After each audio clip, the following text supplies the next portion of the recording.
Jai Om Vishnupad Paramahansa Paravatikacharya Osutara Sutashi Shimad. His Divine Grace Abhaya Chananad Bhaktivedanta Goswami Srila Prabhupada Ki Jai. ISKCON Founder Acharya Srila Prabhupada Ki Jai. Anandakoti Vaishnav Vrind Ki Jai. Namacharya Srila Haridas Thakur Ki Jai. Rem Se Kaho Shri Krishna Chaitanya Prabhu Nityananda Shidwaita Gadadha Shiva Siddhi Gaur Bhakta Vrinda Ki Jai Shri Shri Radha Krishna Gopa Govardha Sayam Kund Radha Kunda Giri Govardhan Ki Jai Vrindavanam Ki Jai Mathuradam Ki Jai Navadiptam Ki Jai Jagadadha Sami Ki Jai Yamunamai Ki Jai Shrimati Tulasi Devi Ki Jai Samveda Bhakta Vrinda Ki Jai Gaur Premananda Hari Hari Bo. All glory is the assembled devotees, all glory is the assembled devotees, all glory is the assembled devotees. All glories to Shri Guru and Gauranga Srila Prabhupada Ki Jai.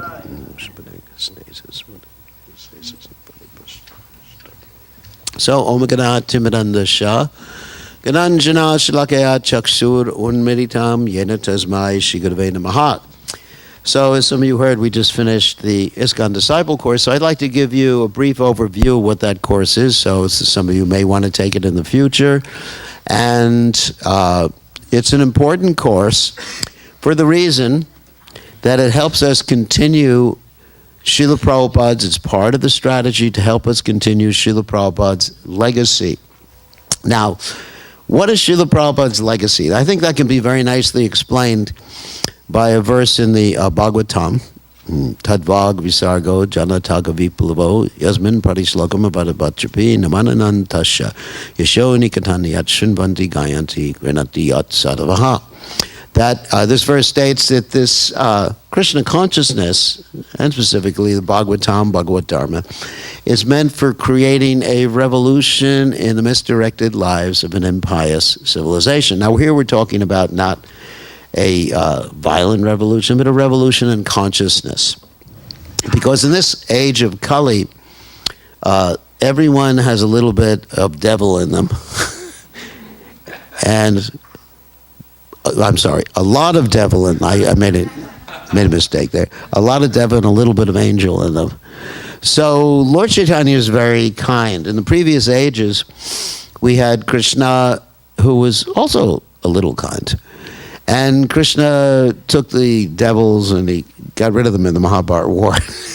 But in the age of Kali, you have everybody pretty mixed. You know, the devil made me do it, and the devil and the angel, and basically everyone's heart. So the revolution comes internally. And that is what Srila Prabhupada wanted to change society so that everybody can worship the Supreme Personality of God in their own religion. We're not talking about changing your religion or anything like that, but chanting the names of God, doing what we call the Yuga Dharma. Yuga Dharma is Nama Sankirtan, chanting the names of God in any religion, as Lord Chaitanya teaches us that Krishna, God, has invested all of his transcendental potency in all of his holy names. Nam Namakari Bahalda Nija Sarva Shaktis. So this is Srila Prabhupada's mission. And why is he executing that mission? For the good of society, out of his compassion, and also to satisfy his teacher, his spiritual master, his divine grace, Srila Bhakti Siddhanta Saraswati Thakur. So in order to accomplish this mission, we need to stay united. Because if everybody goes off in different directions, nothing's going to be accomplished. Everybody has to work together. Just like rowing a boat. If you've ever seen these competitions, the boat rowing they do at the universities. Anyone seen that before? The competitions? Then everybody has to row in sync. You know, just go, to. Actually, one time we did some whitewater rafting. You know what that is?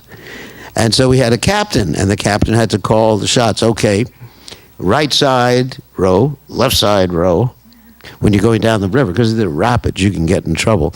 And of course, we trained the captain, even though he wasn't a devotee, to say, when you chant, not chant, but when you row on the right side and say right side to tell everybody to row on the right side, you say Nitai. And the left side, you say Gauranga. So for 3 or 4 hours, this captain, who wasn't a devotee, was chanting Nitai Gauranga, Nitai Gauranga. And he became a devotee afterwards. This was in Croatia, this happened. It was a great experience. So that's why we cooperate. So we can go to a place and not get in trouble in the rapids going down the river. So the purpose of this ISKCON Disciple Course is to give us some insight how to cooperate under the jurisdiction of His Divine Grace, Srila Prabhupada. And in order to do that, first of all, we have to understand Srila Prabhupada's exemplary position. And in order to explain that, I'm going to talk about Lord Chaitanya first. So Lord Chaitanya, he did some amazing things that I don't think any other devotee has ever been able to do. One of those things is that he had animals chanting and dancing. And that's pretty good. He went through this forest known as the Jarakanda forest. And sometimes he would just throw some water on the elephants that were bathing.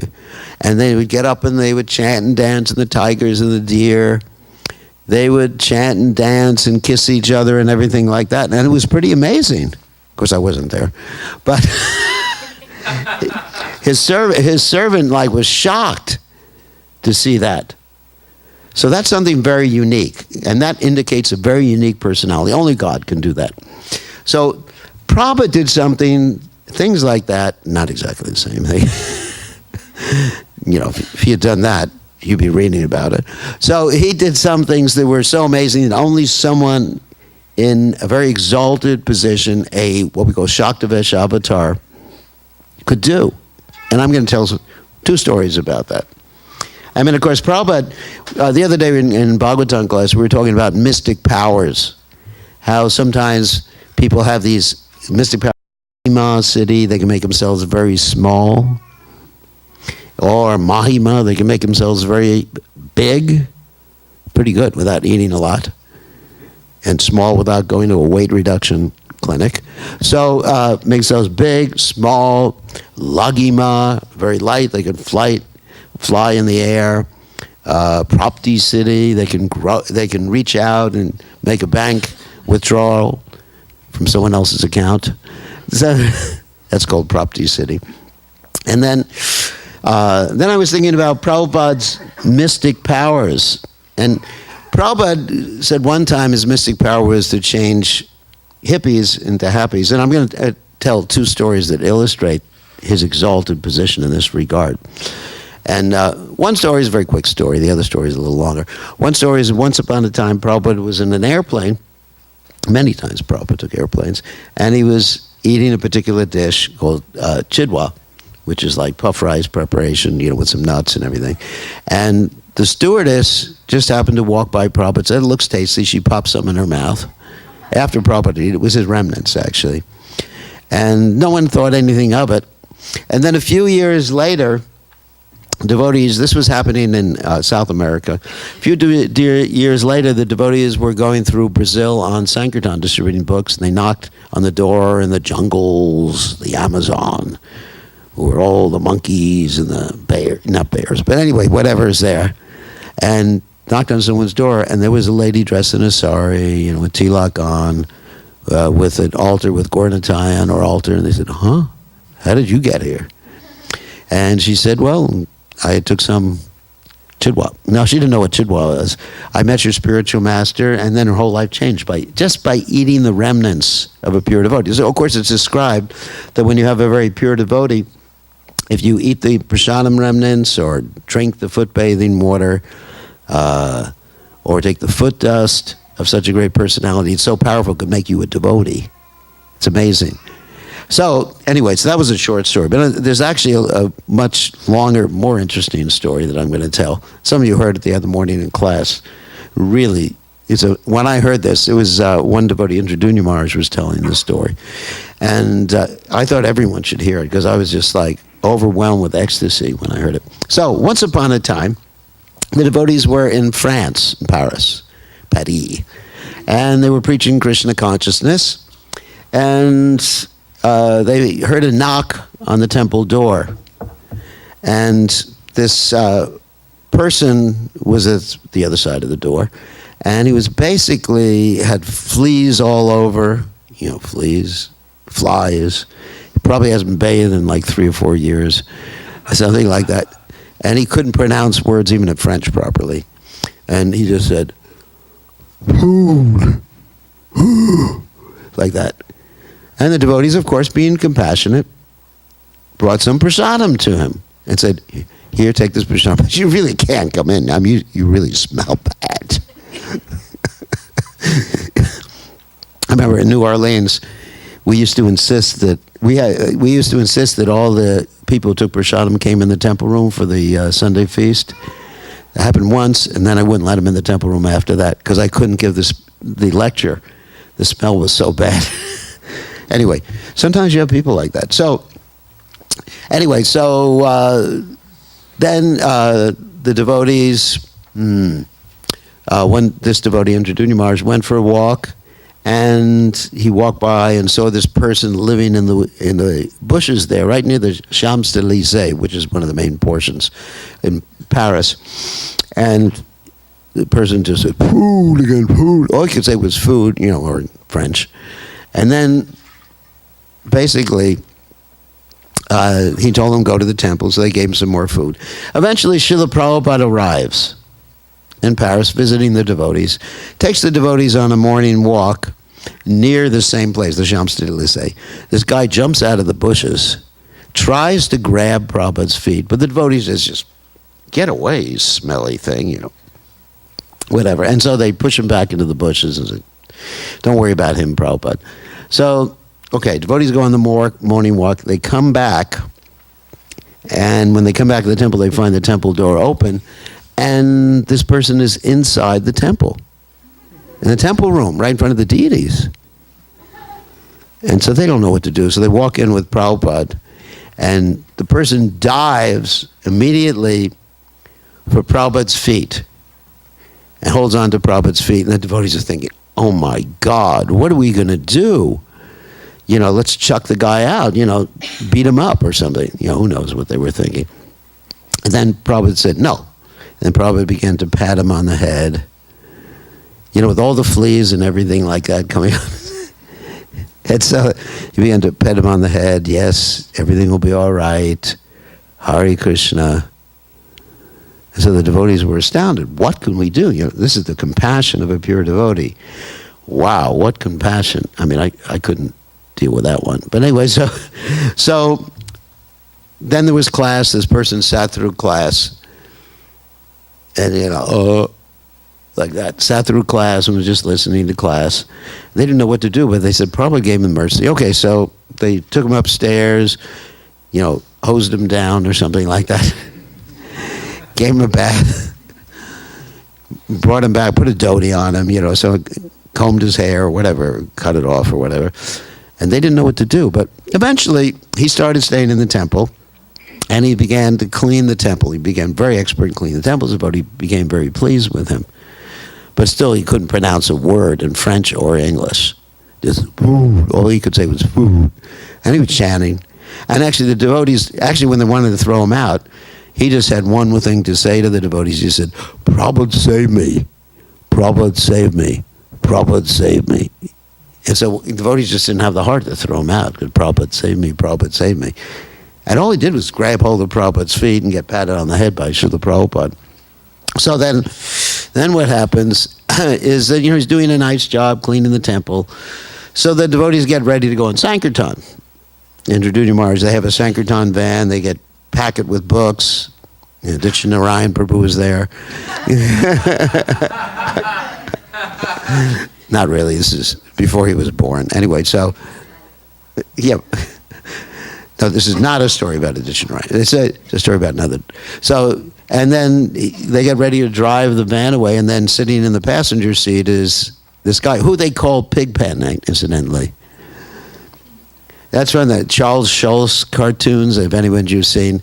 They picture this young kid, with flies all over, with hair all over.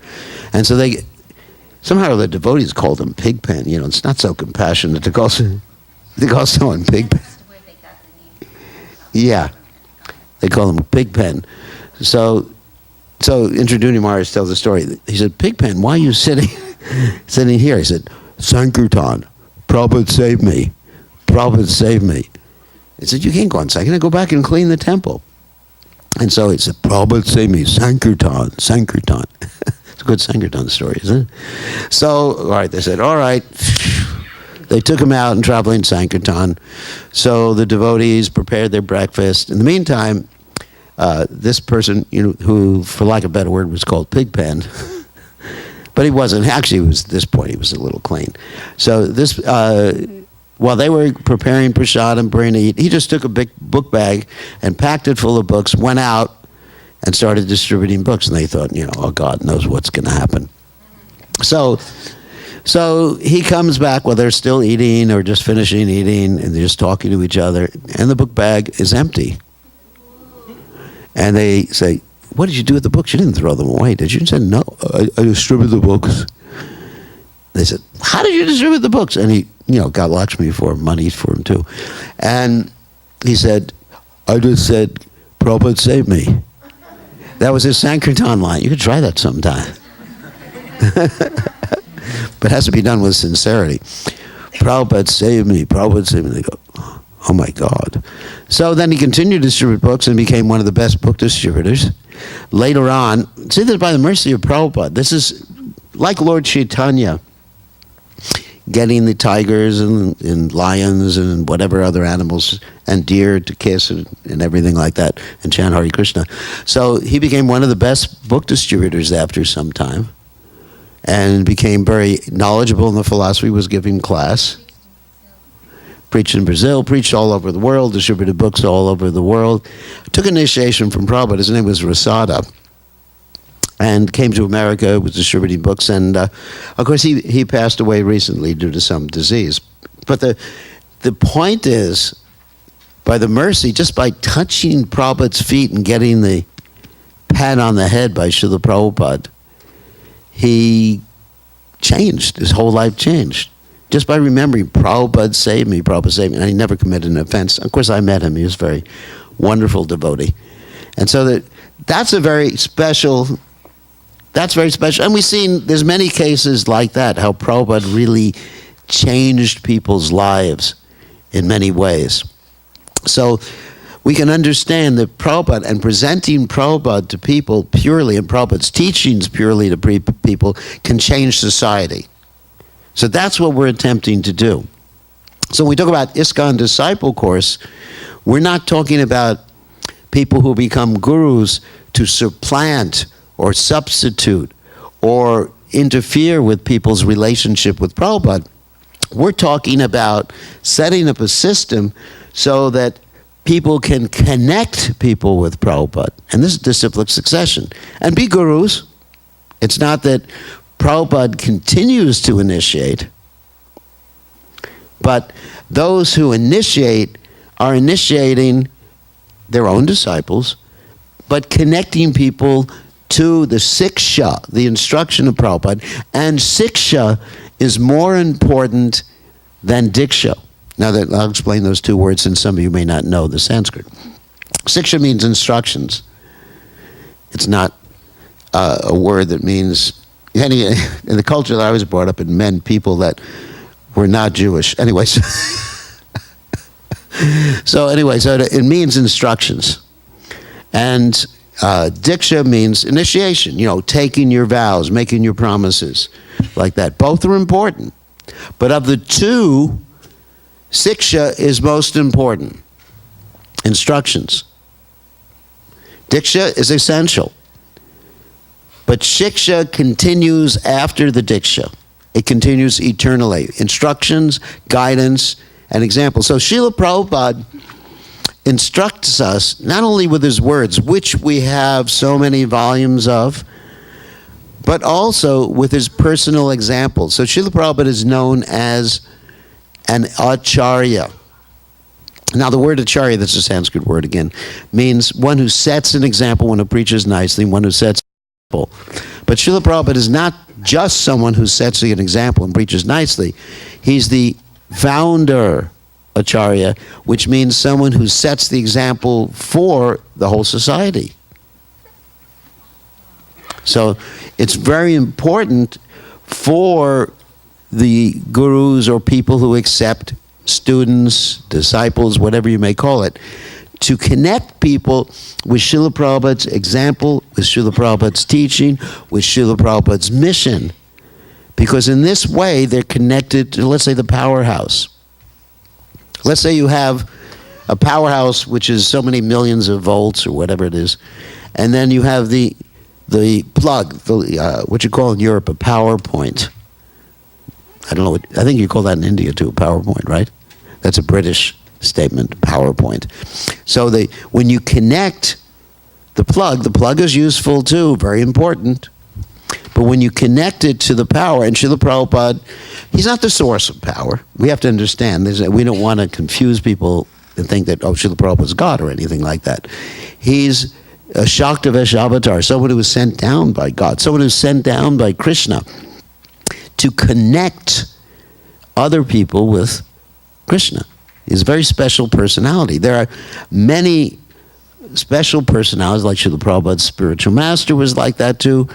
But Srila Prabhupada accomplished something extremely unique in coming to the Western world and presenting this topmost philosophy that was given to us by Sri Chaitanya Mahaprabhu, by Krishna, by the six Goswamis of Vrindavan. These are our predecessors, our spiritual predecessors, by giving us this complete understanding of spirituality. As Krishna says in the Gita, phenomenal and numinous. That even, not only of spirituality, what's there in the spiritual world, but what's happening in the material world. In other words, what's the purpose of everything in the material world? What's the purpose of disease even? Oh my God. You may say, what's the purpose of disease? There's a purpose. What's the purpose of old age? Which I'm experiencing. What's the purpose of death? What's the purpose of birth? What's the purpose of the weather, the problems with the weather? What's the purpose of all the problems in the world? What's the purpose of life? And that's amazing. All of our questions are answered about phenomenal, that means things you can see. Numinous means things you can't see. I mean, that's really why I took up Krishna consciousness, because I was looking for the answers to those questions. And Prabhupada has given us a whole package of those things. So the purpose of this course is to enable people to assist Prabhupada in presenting that whole package, and so they can also go out and present to others that whole package. In other words, it's a package of empowerment that Prabhupada empowers others to do that, and those others empower others. And then scientific notation, and no one knows scientific notation, 10 to the whatever power. Even if you'd take 2 to the millionth power, you got a pretty big number. 2 times 2 times 2 times 2, and I'm not going to do it. You can take out your slide rule and do it. So it's exponential. So things expand exponentially. So in order to do that, there has to be organization, understanding of Srila Prabhupada's position, understanding of the present gurus who are initiating their position, how they interact, how they cooperate with each other, how they should be respected, how they should be worshipped. And this is what the course is all about. And, how to stay faithful to Srila Prabhupada, and how to organize this movement. I mean, in this movement, we have professional management too. I mean, one of the aspects we didn't present in the course, which is not really part of the course, is that we have a governing body commission. Like everybody says, sometimes people say, you got to be spiritual, spontaneous. Well, if you fail to plan, you plan to fail. Right? You heard that before? So organization. Prabhupada said, when he was asked by Giriraj, when he asked Giriraj Maharaj, will this movement go on? And Giriraj Maharaj said, basically, if we're sincere, and Prabhupada said, no, organization and intelligence. So it requires a lot of organizational stuff. And that's what we have this thing called the GBC Governing Body Commission. I'm going to a meeting in Mayapur next month, a meeting in Mayapur of the Governing Body Commission. And it requires training of disciples. That's what we're doing here. We're training disciples in the right consciousness so they can also become gurus in the future. Because Chaitanya Mahaprabhu, he wanted everyone to become a guru, not just a follower. I mean, a follower, yes, it always has to be there so we could become guru. But let's give a story of his pastimes in South India. When he went to South India, people wanted to drop everything and follow him. There was one devotee, Kurma Brahman.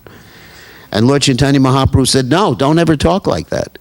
He said, stay where you are, stani stata, shruti gatam, tan vanmano bir, and just take up this chanting, this process of bhakti. And then, yare deka tarikar Krishna Padesh, amarigai guru hori tore desh. That's Bengali. We have one Bengali devotee here, a token Bengali devotee. So it means, yare deka to whoever you come in contact with it, you give them Krishna Upadesh, you give them Krishna's association. So we are not only training up disciples, but we are training up gurus in the Krishna consciousness movement. And that's the challenge. So you can help others. Because if you have the ability, if we have the ability to help others, and we don't help them, that's called kripana. Like if someone is getting ready to fall off a building, and you don't warn them, you don't help them, you're an idiot. I mean, one time there's the story, the devotees were preparing for Rath Yatra, and there was a burning building, and the ladies were on the 3rd or 4th floor. Save me, save me. So what did the devotees do? They didn't say, just chant Hare Krishna and go back to Godhead. No, they didn't say. You would think that. They would say, chant Hare Krishna, Krishna will take care of you. No, what they took the canopy for the Rath Yatra cart, held it out, and said, jump. And they caught the people, and they saved them. And Prabhupada, when he heard that, said, yes, that's a devotee. That's what a devotee is, para dukkha dukhi. That's what we're trying to instill in everyone's heart. To sacrifice your life for the welfare of others. And that requires cooperation, intelligence, and management. And that's what we're doing in the Krishna consciousness movement. And there'll be some mistakes, there'll be problems, but we stick, just like if one is on a boat, the boat may rock a little bit, so you stick to the boat. You don't just jump off and say the boat's rocking. One time I was out in the ocean in a boat, and it was rocking back and forth, and I wanted to jump off. When I was a kid, my father said, don't jump. Even though I was hanging off the side doing something I can't mention in class. So, because if you want to stay safe, you stay on the boat. And that's what this ISKCON is. It's a boat to carry humanity. It's like Noah's Ark, basically. To carry humanity back to its original position, to the spiritual world.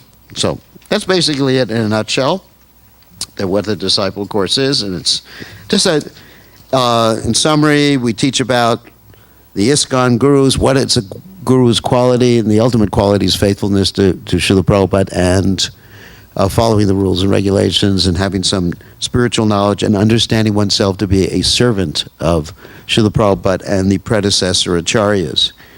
And then we talk about initiation, vows, that the promises that people take at initiation. Very simple: no meat, fish, eggs, no intoxication, no illicit sex, no gambling, chanting a few number of rounds, 16 numbers of rounds. How to serve the spiritual master in relationship to Prabhupada. What's the difference between this Vani, which is the words of Srila Prabhupada and the spiritual master, or the Vapu, or the form of the spiritual master and Srila Prabhupada? How to present one's guru in relationship to Srila Prabhupada to make unity in the movement, because if one becomes too much focused on one's particular guru, then there's separatism. We want to all work together and see everyone as part of the same family. No separate guru groups in ISKCON.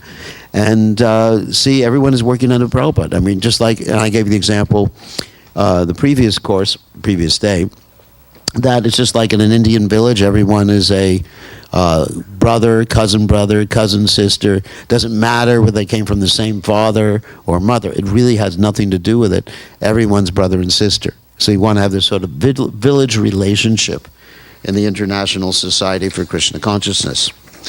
So that's basically it. Love and trust and cooperation to please Srila Prabhupada, and then everything can be accomplished. And Srila Prabhupada's position is so exalted, as we demonstrated in the first two stories, that there will be success for sure. Because if we present Prabhupada, we are giving the same dust, the same feet that this devotee touched, Rasada touched, and got mercy. And we are presenting, and you're getting that in the Vani of Srila Prabhupada, and the instructions, and the example of Srila Prabhupada, which we are asking devotees to study. Another thing I wanted to just announce is that if anyone's interested in hearing the Prabhupada memory series of Prabhupada's disciples, then I'm going to put that up on the cloud so people can download that whole thing and learn how to relate closer to Srila Prabhupada. So, any questions or comments? I had, I guess, it's like a comment. You were talking about how management is important. Yes. And I was just thinking about that. It is because, like, you know, someone could read a book, one of Prabhupada's books, and then, like, if you know, he can get, like, disturbed or upset because he doesn't know, like, the context or how to take things. If you don't know how to preach, you're gonna be like, that person just go away quick. Yes, that's actually a very good point. That's what I presented last week during the Sunday program, if you remember. Thank you for reminding me that in presenting this disciple course and other courses about ISKCON, we're trying to help everyone understand the context and intentions of Srila Prabhupada. Because as we mentioned last week, there's a tendency as the generations go on in ISKCON, or in any organization, to forget the context and the intention of the person who is speaking. I mean, the words of Srila Prabhupada are perfectly preserved. There's no question about what Srila Prabhupada said, what Srila Prabhupada didn't say, because we've recorded, not I, but the devotees have recorded them. We have like 15 gigabytes of recorded information from Srila Prabhupada. What to speak of all of his writings. But as far as the intention and the context, I mean, why Prabhupada said a particular thing in a particular place, we need association and we need instruction to understand those things. Thank you for telling me that, Sukarna. Very nice. So who else has a question? Prabhu. Unfortunately, I missed the beginning, and maybe you already answered this question, but you ended on the note of love and trust, which those of us that came in the beginning remember that mood. Of course, the temples were smaller. There were only a few temples. Yeah. Srila Prabhupada was directly supervising and taking care of the devotees with his own hands. Mm-hmm. So this love and trust, how to keep it going when you have a movement now with, I hear, 600 temples around the world. You go to Mayapur and you're like thousands and thousands of devotees, and sometimes that mood of family, love, and trust is not so prevalent. Well, that's why it's necessary, as bad as this word sounds, it's necessary to have a hierarchy. In other words, to have specific devotees who we're working with or relating with, and then we branch out from that. Of course, the mood of love should be for all Vaishnavas and all living entities. But our cooperation is with, it can't be that we're cooperating with everybody. You know, everybody comes up to me and says, hey, would you like to do this? Okay, cooperate with you. Okay, like to do this, cooperate with you. There has to be some hierarchy. As bad as that sounds, I mean, hierarchy seems to be a bad word in many people's vocabulary, but we need some sort of structure to help with this love and trust. And also it means we should begin with loving and trusting Prabhupada and the advanced devotees in our society. And then the love and trust can expand. But, you know, love has to be there ultimately for all living entities. That's a devotee. If a devotee has any animosity towards anyone, that indicates they're not very advanced. According to Lord Kapiladev, we find what is it? Titikshava, Kurunika, Surada, Sarvadena, Majata Shatrava, Shanta, Sadhava, Sadhabhushana. The qualities of a devotee, like Srila Prabhupada, for example, well, pure devotee, is that they're tolerant, they're full of mercy, they're a friend to all living entities. Like Krishna also says that in the Gita, Suradam. Krishna used that same word, Suradam, in the 29th verse of the 5th chapter. Bhaktaram Jagatapasam Sarvaloka Maheshram Suradam Sarvabhutanam Getwamam Shamti Mrichati. So devotees have to try to inculcate those qualities internally. It's not an artificial thing, but each and every one of us has to work on developing these qualities, the Vaishnava qualities. Tatiksha Surda Sarvadainam Ajata Shatrava, not having any enemies. Shanta, peaceful. Sadhava, Sadhabhushana. These are the qualities that we should be attempting to develop. And it takes intelligence to develop those, yes. So other questions?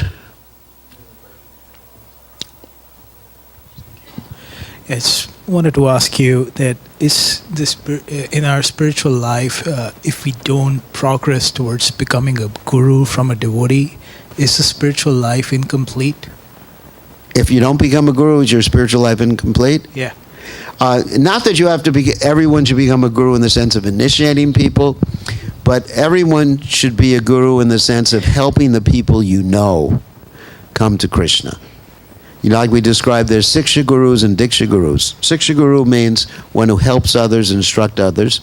And even there's another type of guru called Vartma Pradashika Guru, one who first shows them the path. And I'll give you the example of one person like that. In the Bhagavatam, there's the story of Dhruva Maharaj. And many of you have heard the story of Dhruva Maharaj. Dhruva Maharaj was sort of rejected by his father because his stepmother had some challenges, Suruchi.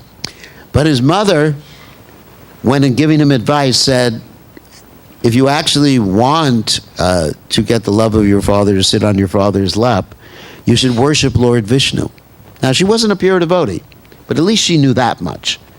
And Dhruva Maharaj said, where is Lord Vishnu? And she said, I heard he's in the forest.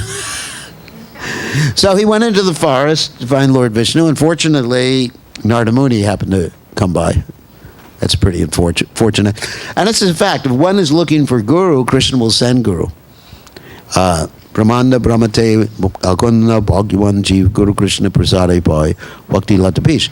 That the spirit soul is wandering, and by the mercy of Krishna, he gets guru, who gives him the creeper of devotion, or the seed of devotion. So what happened is that Dhruva Maharaj met Narada Muni, and he took initiation from Narada Muni, got the mantra from Narada Muni. But his mother was his guru who showed him the path. And when Dhruva Maharaj was getting ready to go back to home, back to Vaikuntha, he said, hey, where's my mom? And they said, well, she's in the airplane right behind you, you know. She had to go through security.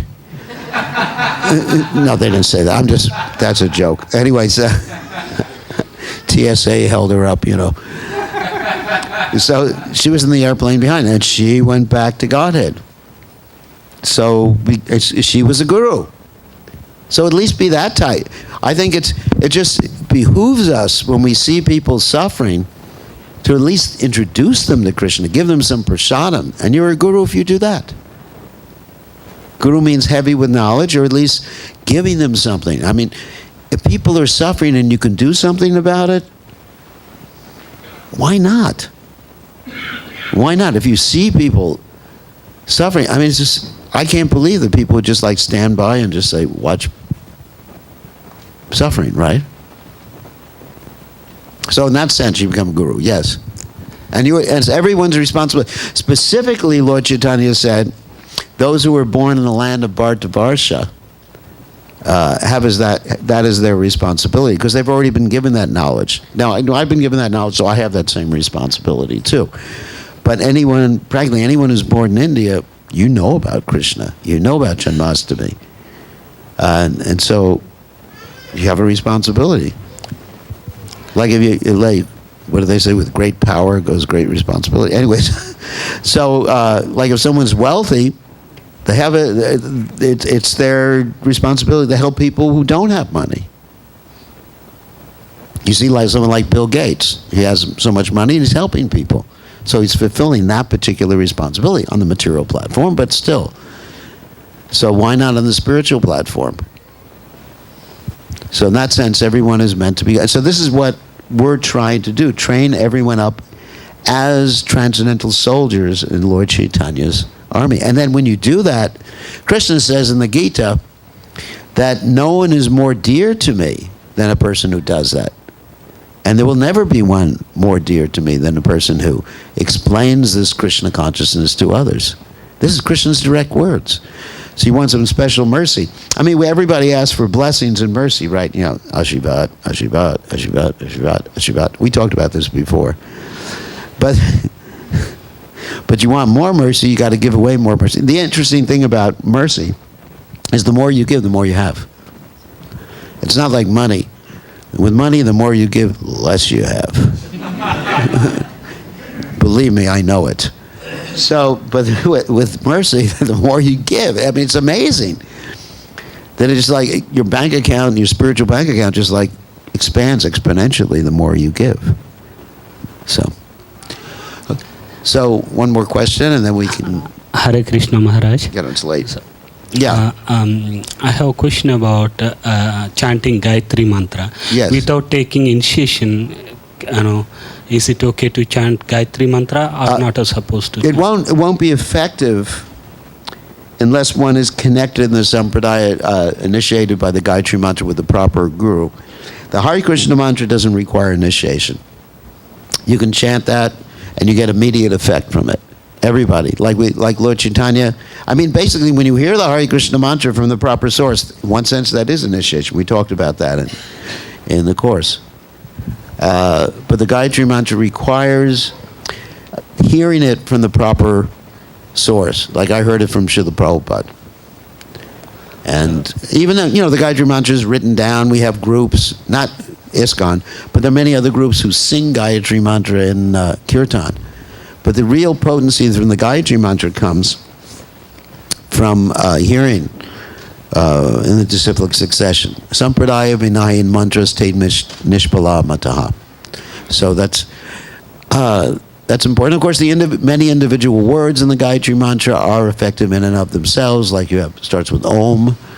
Om is another way of saying Hare Krishna. A-U-M. Radha, Krishna, and the living entities. So without initiation, it is not an offense to chant? No, it's not offensive. I mean, the Gayatri mantra is written in so many different places. Not offensive, no, but if you want the full effect, then it has to be connection to disciplic succession. Thank you very much. All glory is to Srila Prabhupada, Ki Jai.